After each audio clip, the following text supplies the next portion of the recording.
বিসমিল্লাহির রহমানির রহিম। আসসালামু আলাইকুম রহমতুল্লাহ।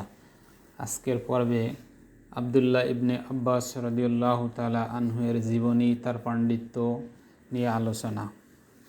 আবদুল্লাহ ইবনে আব্বাস রাদিয়াল্লাহু তাআলা আনহু ইসলামের অন্যতম শ্রেষ্ঠ পণ্ডিত এবং কোরআনের প্রথম ব্যাখ্যাকারী ছিলেন। আবদুল্লাহ ইবনে আব্বাস রাদিয়াল্লাহু তাআলা আনহু হযরত মুহাম্মদ সাল্লাল্লাহু আলাইহি সাল্লামের চাচা আব্বাস ইবনে আবদ আল মুত্তালিবের পুত্র ছিলেন। তিনি 619 খ্রিস্টাব্দে জন্মগ্রহণ করেন। তিনি মাইমুনা বিনতে আল হারিসের ভাতিজাও ছিলেন। হিজরতের মাত্র 3 বছর আগে তিনি জন্মগ্রহণ করেন। নবী যখন ইন্তেকাল করেন তখন তার বয়স ছিল মাত্র 13 বছর। আবদুল্লাহ বিন আব্বাস যখন জন্মগ্রহণ করেন তখন তার মা তাকে নবী হজরত মুহাম্মদ সাল্লাল্লাহু আলাইহি সাল্লামের কাছে নিয়ে যান, যিনি দুধ পান করা শুরু করার আগেই তার কিছু লালা শিশুর জিহ্বায় রেখে দেন।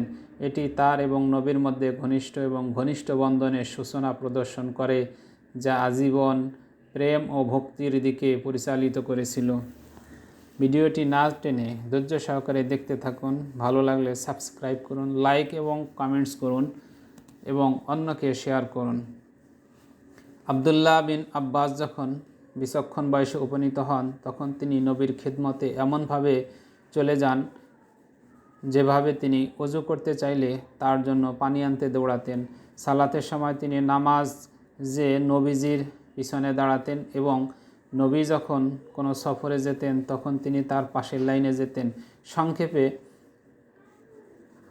আপনি বলতে পারেন আবদুল্লাহ বিন আব্বাস তার অবিরাম সাহচর্যে হযরত মুহাম্মদ সাল্লাল্লাহু আলাইহি সাল্লামের ছায়ার মতো ছিলেন। নবীজির জীবদ্দশায় আবদুল্লাহ ইবনে আব্বাস নবী হযরত মুহাম্মদ সাল্লাল্লাহু আলাইহি সাল্লামের সমাবেশ মিস করতেন না এবং তিনি যা বলতেন তা স্মরণে রাখতেন। নবী হযরত মুহাম্মদ সাল্লাল্লাহু আলাইহি সাল্লামের ইন্তেকাল করার পর তিনি যতটা সম্ভব সাহাবীদের কাছে যেতেন এবং তাদের কাছ থেকে শিখতেন, যা নবী হযরত মুহাম্মদ সাল্লাল্লাহু আলাইহি সাল্লাম তাকে শিখিয়েছিলেন। তিনি যখনই শুনতেন যে কেউ রাসূলের কোনো হাদিস জানেন যা তিনি জানেন না, তিনি দ্রুত তার কাছে গিয়ে তা লিপিবদ্ধ করতেন। তিনি যা কিছু শুনেছেন তা খতিয়ে দেখেছেন এবং অন্যান্য প্রতিবেদনের বিরুদ্ধে তা পরীক্ষা করেছেন। তিনি হযরত মুহাম্মদ সাল্লাল্লাহু আলাইহি সাল্লামের সবচেয়ে ঘনিষ্ঠ সাথীদের মধ্যে ছিলেন, কারণ তিনি ছিলেন তার চাচাতো ভাই এবং প্রথম দিকের কোরআন পণ্ডিতদের একজন। আবদুল্লাহ বিন আব্বাস ঐতিহ্য সম্পর্কে জ্ঞান এবং কোরআনের সমালোচনামূলক ব্যাখ্যার কারণে হযরত মুহাম্মদ সাল্লাল্লাহু আলাইহি সাল্লামের অন্যান্য সাহাবীদের মধ্যে অত্যন্ত বিশিষ্ট। তিনি কোরআনের প্রথম মুফাসসির হিসেবে পরিচিত। শুধু হাদিস সংকলনেই আবদুল্লাহ বিশেষায়িত ছিলেন না, তিনি বিশেষ ক্ষেত্রে জ্ঞান অর্জনে আত্মনিয়োগ করেছিলেন। আবদুল্লাহ বিন আব্বাস নিয়মিত স্বেচ্ছায় রোজা রাখতেন এবং প্রায়ই রাত জেগে নামাজ পড়তেন। নামাজ পড়া ও কোরআন পাঠের সময় তিনি কাঁদতেন এবং যখন মৃত্যু, পুনরুত্থান এবং পরকালের জীবন সম্পর্কিত আয়াতগুলি পাঠ করতেন তখন গভীর কান্না থেকে আরও কণ্ঠ ভারী হয়ে যেত। আবদুল্লাহ ইবনে আব্বাস ছিলেন একজন ধনী ব্যবসায়ী এবং আব্বাস ইবনে আব্দুল মুত্তালিবের তৃতীয় পুত্র। আব্বাস ইবনে আব্দুল মুত্তালিব নবী মুহাম্মদের চেয়ে মাত্র 3 বছরের বড় ছিলেন। ইসলামের প্রাথমিক বছরগুলিতে তিনি মক্কায় থাকাকালীন হযরত মুহাম্মদ সাল্লাল্লাহু আলাইহি সাল্লামকে বিভিন্ন বিষয়ে সহযোগিতা করতেন এবং তাকে ছায়ার মতো রাখতেন এবং 624 খ্রিস্টাব্দে বদর যুদ্ধের পরে ইসলাম গ্রহণ করেছিলেন। আবদুল্লাহ ইবনে আব্বাসের মাতার নাম ছিল উম্মে আল ফাদল লুবাবা। তিনি নির্বাচিতদের মধ্যে ছিলেন দ্বিতীয় মহিলা যিনি ইসলাম গ্রহণ করেছিলেন। একই দিনে তার ঘনিষ্ঠ বন্ধু খাদিজা বিনতে খুয়াইলিদ ও ইসলাম গ্রহণ করেছিলেন।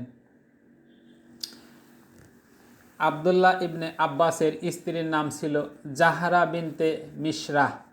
আবদুল্লাহ ইবনে আব্বাসের 5 পুত্র ছিল, যার নাম ছিল আলী ইবনে আবদুল্লাহ, আল আব্বাস ইবনে আবদুল্লাহ, আল ফাদি ইবনে আবদুল্লাহ, উবাইদুল্লাহ ইবনে আবদুল্লাহ এবং মুহাম্মদ ইবনে আবদুল্লাহ।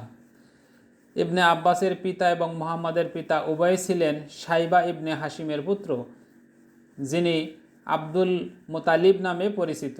তারা সকলেই মক্কায় কুরাইশ গোত্রের বংশ বনু হাশিমের পূর্বপুরুষ ছিলেন। হজরত মুহাম্মদ সাল্লাল্লাহু আলাইহি সাল্লামের ঘনিষ্ঠ সাহচর্যে আবদুল্লাহ ইবনে আব্বাস কতটা ছিলেন সে সম্পর্কে আমরা ধারণা করতে পারি যে তিনি আল্লাহ রসুলের প্রায় 1666টি হাদিস মুখস্থ করেছিলেন, যেসব উক্তি সহি আল বুখারী ও সহি মুসলিমের সংগ্রহে লিপিবদ্ধ ও প্রমাণিত। আবদুল্লাহ ইবনে আব্বাসের বর্ণনা অনুযায়ী আল্লাহ রসুল আমাকে জড়িয়ে ধরে বললেন, হে আল্লাহ, তাকে জ্ঞান ও কিতাবের সঠিক ব্যাখ্যা শেখান। সূত্রে ইবনে মাজা 166। উপরোক্ত হাদিসে নবী মুহাম্মদ সাল্লাল্লাহু আলাইহি সাল্লামের হাদিসের প্রসঙ্গ জ্ঞানের প্রজ্ঞা শব্দটি ব্যবহার করেছেন এবং আল্লাহ তার রসুল সাল্লাল্লাহু আলাইহি সাল্লামের প্রার্থনা কবুল করেন এবং আবদুল্লাহ ইবনে আব্বাসকে পবিত্র কোরআনের তাফসিরের ব্যাখ্যা এমন উচ্চ মর্যাদা দান করেন যে তিনি তাফসিরের যুবরাজ হিসেবে পরিচিত ছিলেন। আবদুল্লাহ ইবনে আব্বাস কর্তৃক হাদিসের একই অংশ বর্ণনা করা হয়েছে। নবী মুহাম্মদ সাল্লাল্লাহু আলাইহি সাল্লাম প্রায়ই আবদুল্লাহ ইবনে আব্বাসকে ছোটোবেলায় কাছে টেনে নিতেন, কাঁধে চাপ দিতেন এবং দোয়া করতেন, হে আল্লাহ, তাকে ইসলাম ধর্মের গভীর জ্ঞান অর্জন করার তৌফিক দান করুন এবং তাকে বিভিন্ন বিষয়ের অর্থ ও ব্যাখ্যার নির্দেশ দিন। এরপরে অনেকেই উপলক্ষ করেন যখন মহানবী সাল্লাল্লাহু আলাইহি সাল্লাম তার চাচাতো ভাইয়ের জন্য এই দোয়া বা প্রার্থনাটি পুনরাবৃত্তি করতেন। আবদুল্লাহ বিন আব্বাস বুঝতে পেরেছিলেন যে তার জীবনের শিক্ষা ও জ্ঞানের সাধনায় নিবেদিত করতে হবে। একবার আবদুল্লাহ ইবনে আব্বাসও বর্ণনা করেছেন যে নবী মুহাম্মদ সাল্লাল্লাহু আলাইহি সাল্লাম একজন সাহাবী তার কাছে অজানা একটি হাদিস জানতেন শুনে তিনি একবার কি করেছিলেন, আমি বিকালের সিয়েস্তার সময় তার কাছে গিয়েছিলাম এবং তার দরজার সামনে আমার চাদর বিছিয়ে দিয়েছিলাম। আমি তার জন্য অপেক্ষা করতে বসেছিলাম বলে বাতাস আমার গায়ে ধুলো উড়িয়ে দিল। আমি ইচ্ছা করলে তার কাছে প্রবেশের অনুমতি চাইতে পারতাম, তিনি অবশ্যই আমাকে অনুমতি দিতেন, কিন্তু আমি তার জন্য অপেক্ষা পছন্দ করছি যাতে সে পুরোপুরি সতেজ হতে পারে। বাড়ি থেকে বের হয়ে আমাকে ওই অবস্থায় দেখে বললেন, হে নবীর চাচাতো ভাই, তোমার সমস্যা কি? আপনি যদি আমাকে ডাকতেন তবে আমি আপনার কাছে আসতাম। আমি সেই ব্যক্তি যে আপনার কাছে আসা উচিত, কারণ জ্ঞান অন্বেষণ করা হয়, এটা শুধু আসে না। আমি বললাম। আমি তাকে হাদিস সম্পর্কে জিজ্ঞাসা করলাম এবং তার কাছ থেকে শিখলাম। এভাবে নিবেদিত প্রাণ আবদুল্লাহ ইবনে আব্বাস জিজ্ঞাসা করতেন এবং তিনি তার তীক্ষ্ণ ও সূক্ষ্ম মন দিয়ে সংগ্রহ করা তথ্যগুলি পরীক্ষা করে যাচাই করতেন। আবদুল্লাহ ইবনে আব্বাস নিজের সম্পর্ক নিম্নলিখিত ঘটনাটি বর্ণনা করেছেন। একবার নবী মুহাম্মদ সাল্লাল্লাহু আলাইহি সাল্লাম ওযু করতে গিয়েছিলেন। আমি তার জন্য পানি প্রস্তুত করতে তাড়াতাড়ি আমি যা করছিলাম তাতে তিনি সন্তুষ্ট ছিলেন। তিনি যখন সালা শুরু করতে যাচ্ছিলেন তিনি ইঙ্গিত করলেন যে আমি যেন তার পাশে দাঁড়াই। যাই হোক, আমি তার পিছনে দাঁড়িয়েছিলাম। নামাজ শেষ হলে তিনি আমার দিকে ফিরে বললেন, হে আবদুল্লাহ, আমার পাশে থাকতে তোমাকে কিসে বাধা দিয়েছে? তুমি আমার দৃষ্টিতে এতই খ্যাতিমান এবং এত মহান যে আমি তোমার পাশে দাঁড়াতে পারবো না। আমি উত্তর দিলাম। আকাশের দিকে হাত তুলে নবী তখন প্রার্থনা করলেন, হে আল্লাহ, তাকে প্রজ্ঞা দান করুন। নবীর প্রার্থনা নিঃসন্দেহে যুবক আবদুল্লাহ ইবনে আব্বাসের জন্য মঞ্জুর করা হয়েছিল।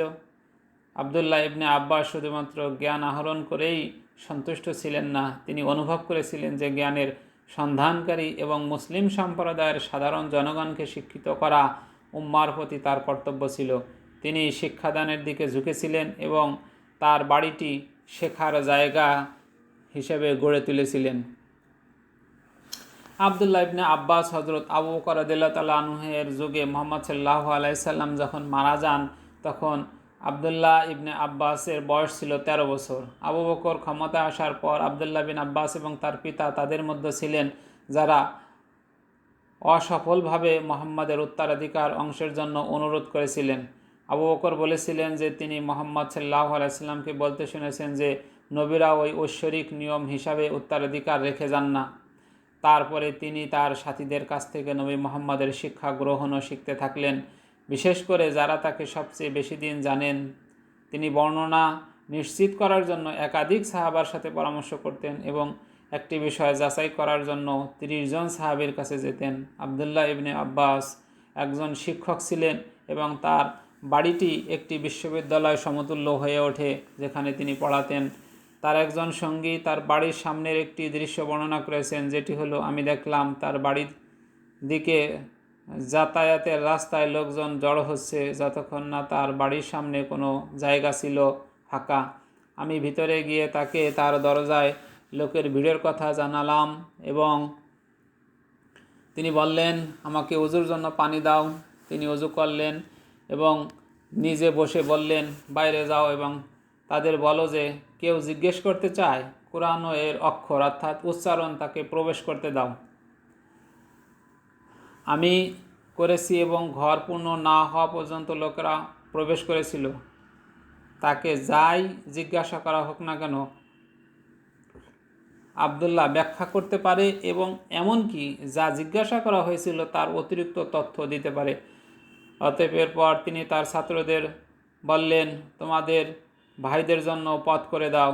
তারপর আমাকে বললেন, বাইরে যাও এবং বলো কে কোরআন এর ব্যাখ্যা সম্পর্কে কিছু জিজ্ঞাসা করতে চায় তাকে প্রবেশ করতে দাও। আবার ঘর ভরে গেল এবং আবদুল্লাহ ব্যাখ্যা করেছেন এবং যা অনুরোধ করা হয়েছিল তার চেয়ে বেশি তথ্য দিয়েছেন। একদিনে বিভিন্ন বিষয়ে আলোচনা করতে আসা অনেক দলের সাথে ভিড় এড়াতে তিনি প্রতিদিন একটি বিষয়ের উপর ক্লাস করতেন, যেমন তাফসির, ফিকা, হালাল ও হারাম, গাজওয়া, কবিতা, ইসলামের আগে আরবের ইতিহাস, উত্তরাধিকার, আইন, আরবি ভাষা এবং ব্যুৎপত্তি। হজরত মুহাম্মদ সাল্লাল্লাহু আলাইহি সাল্লামের শ্রেষ্ঠ সাহাবী হজরত ওমর রাদিয়াল্লাহু তাআলা আনহু প্রায়ই রাষ্ট্রের গুরুত্বপূর্ণ বিষয়ে হজরত আবদুল্লাহ ইবনে আব্বাসের পরামর্শ খুঁজতেন এবং তাকে পরিপক্ক যুবক হিসেবে বর্ণনা করতেন। হজরত ওমর রাদিয়াল্লাহু তাআলা আনহু আমাকে বদর যুদ্ধে যেসব বয়স্ক ব্যক্তিদের সঙ্গে বসাতেন তাদের মধ্যে কেউ কেউ, যেমন আবদ আল রহমান ইবনে আউফ, এটি পছন্দ করেন না বা করতেন না এবং উমরকে বলেছিলেন, আপনি কেন এই ছেলেটিকে আমাদের সাথে বসতে এনেছেন যখন আমাদের মতো ছেলে আছে। হজরত উমর রাদিয়াল্লাহু তাআলা আনহু বললেন, তুমি তার অবস্থান এবং তার ধর্মীয় জ্ঞান সম্পর্কে জানো, যা তার কারণে আমি বসাই তোমাদের কাছে। আবদুল্লাহ ইবনে আব্বাস কর্তৃক বর্ণিত আরেকটি হাদিস হলো, একদিন হজরত উমর রাদিয়াল্লাহু তাআলা আনহু আমাকে ডেকে সেই লোকদের একত্রিত করতে বসিয়ে দিলেন এবং আমি মনে করি তিনি আমাকে আমার দ্বীনি জ্ঞান দেখানোর জন্য ডাকলেন। তখন হজরত উমর রাদিয়াল্লাহু তাআলা আনহু আমার উপস্থিতিতে তাদেরকে জিজ্ঞাসা করলেন, এই আয়াতে আল্লাহর ব্যাখ্যা সম্পর্কে তোমরা কি বলো? তখন কখন আসে আল্লাহর সাহায্য বিজয়? তাদের মধ্যে কেউ কেউ বলেছিল, আমাদেরকে আদেশ করা হয়েছে আল্লাহর প্রশংসা করার এবং তার কাছে ক্ষমা প্রার্থনা করার জন্য যখন আল্লাহর সাহায্য এবং বিজয় আমাদের কাছে আসে। আবার কেউ কেউ চুপ করে থাকলেন, কিছু বললেন না। হজরত উমর রাদিয়াল্লাহু তাআলা আনহু আমাকে জিজ্ঞাসা করলেন, হে আবদুল্লাহ ইবনে আব্বাস, তুমিও কি একই কথা বলো? আবদুল্লাহ ইবনে আব্বাস উত্তর দিলেন, না। তিনি বললেন, তাহলে কি বলবেন? আমি উত্তর দিলাম, এটি হজরত মুহাম্মদ সাল্লাল্লাহু আলাইহি ওয়াসাল্লামের মৃত্যুর আলামত, যা আল্লাহ তাকে জানিয়েছেন। আল্লাহ বলেছেন, হে মুহাম্মদ, যখন আল্লাহর সাহায্য আপনার শত্রুদের বিরুদ্ধে আপনার কাছে আসবে এবং বিজয় আসবে এবং আপনার তখন মৃত্যু নিশ্চিত হবে, তখন আপনি আপনার পালনকর্তার প্রশংসা উদযাপন করবেন এবং তার কাছে ক্ষমা প্রার্থনা করবেন। তিনি তওবা কবুল করবেন এবং ক্ষমা করবেন। হজরত উসমান রাদিয়াল্লাহু তাআলা আনহুর খেলাফতকালে আবদুল্লাহ ইবনে আব্বাস যথেষ্ট সামাজিক ও রাজনৈতিক প্রসিদ্ধি লাভ করেছিলেন। খলিফা তাকে 35 হিজরিতে তীর্থযাত্রার নেতৃত্বে দায়িত্ব অর্পণ করেছিলেন এবং এটি ছিল খলিফা হত্যা করার সময় মদিনা থেকে তার সৌভাগ্যের অনুপস্থিতির জন্য তিনি ঋণী ছিলেন। হজরত উসমানের পর তিনি আলী ইবনে আবি তালিবের কাছে যান, যিনি তাকে প্রায়ই দূত হিসেবে নিয়োগ করতেন এবং বসরার গভর্নর নিযুক্ত করেন। আবদুল্লাহ বিন আব্বাস চতুর্থ খলিফা আলী ইবনে আবি তালিবের একজন দৃঢ় অবিচল সমর্থক ছিলেন। মুয়াবিয়ার সাথে হজরত আলীর যুদ্ধের সময় সিফিনের বিখ্যাত যুদ্ধে খলিফা হিসেবে আলীর শাসনামলে তাকে বসরার গভর্নরের পদও দেওয়া হয়েছিল। আপনি যদি ইতিহাসের দিকে তাকান, আলীর সেনাবাহিনীর একটি বড় দল সেই সালিসি সিদ্ধান্তে অসন্তুষ্ট ছিল। তারা একটি পৃথক দলে বিভক্ত হয়ে পড়ে, যেটি খাওয়ারিজ বা খারিজি নামে পরিচিত হয়। কিছু সূত্র অনুসারে আবদুল্লাহ ইবনে আব্বাস তাদের অনেককে আলীর কাছে ফিরে যেতে রাজি করাতে মূল ভূমিকা পালন করেছিলেন। 24,000 এর মধ্যে 20,000 কে রাজি করেছিলেন। তিনি মুহাম্মাদের জীবনী বিশেষ করে হুদায়বিয়ার চুক্তিগুলোর ঘটনা সম্পর্কে তার জ্ঞান ব্যবহার করে তা করেছিলেন। সাহাবী সাদ ইবনে আবি ওয়াক্কাস আবদুল্লাহ ইবনে আব্বাস রাদিয়াল্লাহু তাআলা আনহু সম্পর্কে বলেন, আবদুল্লাহ ইবনে আব্বাস রাদিয়াল্লাহু তাআলা আনহুর চেয়ে বেশি জ্ঞান ও প্রজ্ঞার অধিকারী এমন কাউকে আমি কখনোই দেখিনি। আমি হযরত উমরকে মুহাজির ও আনসারদের মধ্যে থেকে বদর প্রবীণ সৈনিকদের উপস্থিতিতে কঠিন সমস্যা নিয়ে আলোচনা করার জন্য তাকে ডেকে আনতে দেখেছি। আবদুল্লাহ ইবনে আব্বাস কথা বলতেন এবং উমর তা উপেক্ষা করতেন না। আবদুল্লাহ ইবনে আব্বাস যায়েদ ইবনে থাবিতের জন্য বিশেষ প্রশংসা করেছিলেন। ওহী রেকর্ডকারী, মদিনার শীর্ষস্থানীয় বিচারক এবং আইনজ্ঞ ও পরামর্শদাতা। তিনি উত্তরাধিকার আইন এবং কোরআন পাঠে বিশেষজ্ঞ ছিলেন। যায়েদ যখন সফরে যাওয়ার ইচ্ছা করতেন, তখন যুবক আবদুল্লাহ নম্রভাবে তার পাশে দাঁড়াতেন এবং তার পাহাড়ের লাগাম ধরতেন এবং তার মনিবের সামনে নম্র ভৃত্যের মনোভাব অবলম্বন করতেন। যায়েদ তাকে বলতেন, হে নবীর চাচাতো ভাই, করো না, এরম করো না। আবদুল্লাহ বলতেন, এভাবে আমাদের মধ্যে বিদগ্ধ ব্যক্তিদের সাথে আচরণ করার আদেশ দেওয়া হয়েছিল। এবং যায়েদ তাকে পালাক্রমে বলতো, আমাকে তোমার হাত দেখতে দাও। আবদুল্লাহ হাত বাড়াতেন, যায়েদ এটি গ্রহণ করে চুম্বন করতেন এবং বলতেন, এভাবে আমাদের নবীর পরিবারের আহলে বাইতের সদস্যদের সাথে আচরণ করার আদেশ দেওয়া হয়েছিল। আবদুল্লাহর জ্ঞান যত বাড়তে থাকে ততই তার মর্যাদা বেড়ে যায়। মাশরুক ইবনুল আজদা তার সম্পর্কে বলেন, যখনই আমি আবদুল্লাহ ইবনে আব্বাসকে দেখতাম, আমি বলতাম, তিনি পুরুষদের মধ্যে সবচেয়ে সুন্দর। তিনি যখন কথা বলতেন, আমি বলতাম, তিনি পুরুষদের মধ্যে সবচেয়ে বাগ্মী। এবং যখন সে কথোপকথন করত, তখন আমি বলতাম, তিনি মানুষের মধ্যে সবচেয়ে জ্ঞানী। আবদুল্লাহ ইবনে আব্বাসের জীবনী সম্পর্কে আমরা যা জানলাম, আল্লাহ তাআলা আমাদেরকে এর থেকে উপকারী জ্ঞান সংগ্রহ করে আমল করার তৌফিক দান করুন। আমা তৌফিক ইল্লা বিল্লাহ। আসসালামু আলাইকুম ওয়া রাহমাতুল্লাহ।